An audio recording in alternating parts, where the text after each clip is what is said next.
My name is CJ Owens, and I did my presentation on John Pierpont Morgan.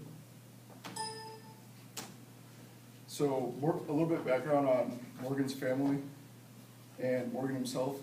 John Pierpont Morgan was born in Hartford, Connecticut in 1837, and he died in 1913.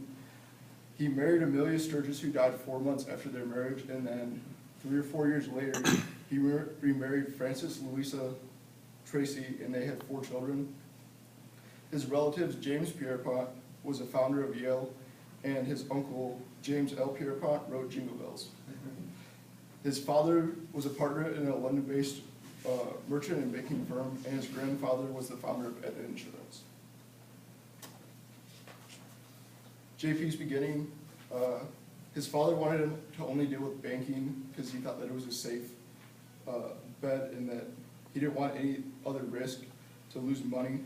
And he went to an English high school of Boston, which specialized in mathematics and business. He got sick and was sent to Switzerland, where he learned French and studied at the University of Göttingen. And he learned German and earned a degree in art history.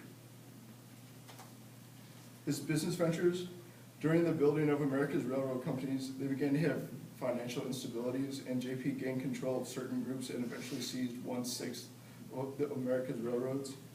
He helped organize U.S. Steel and GE, and he bought Carnegie Steel for $480 million and became the first billion-dollar company in America's history. He invented Morganization, which was the reorganization of companies to turn them back into profitable ventures, and he also was a financial backer of GE, which was Thomas Edison's company. His failed ventures included investments in Nikola Tesla and AC Current, and he said it was because of the economic crisis of 1913, but it was really because Tesla had no way of getting money out of his venture. And then JP financed the International Mercantile Marine, who was a subsidiary of the Star Line, which owned the Titanic, which sunk. Government and economy. In 1895, JP assisted in the reestablishment of the gold standard, and in 1907, when the financial panic began, he loaned $60 million to the U.S. government, and he held a meeting of the top financiers to bail out the faltering banks. The arts. Morgan also was among the foremost collectors of art and books of his day. His book collection and building that housed it in New York City are now the Pierpont Morgan Library. The library was finished in 1907 and was opened to the public in 1924. After his death in 1913, the family kept it private, and then in 1924, that's when his son, James Pierpont Morgan Jr., opened it to the public. These are just some interior views of the Pierpont Morgan. Just the vast collection, the art on the ceiling is just spectacular. So what's inside his library? Artists included Leonardo, Rembrandt, Rubens, Raphael, Gainsborough, Ghirlandaio, Duren, Michelangelo, and Picasso.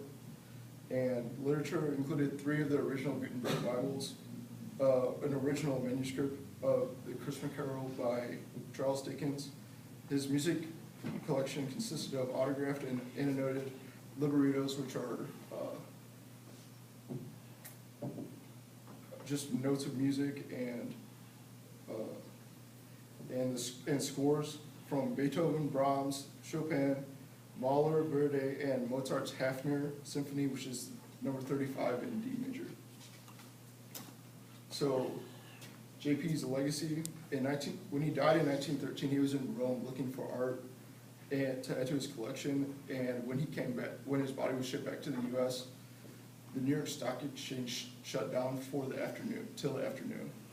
And JP Morgan and Company controlled 42 major corporations and organized the largest industrial corporations in America's history. And his legacy included the Pierpont Morgan, which is still located in New York City, and his net worth is estimated to be $41.5 billion. And these are my resources.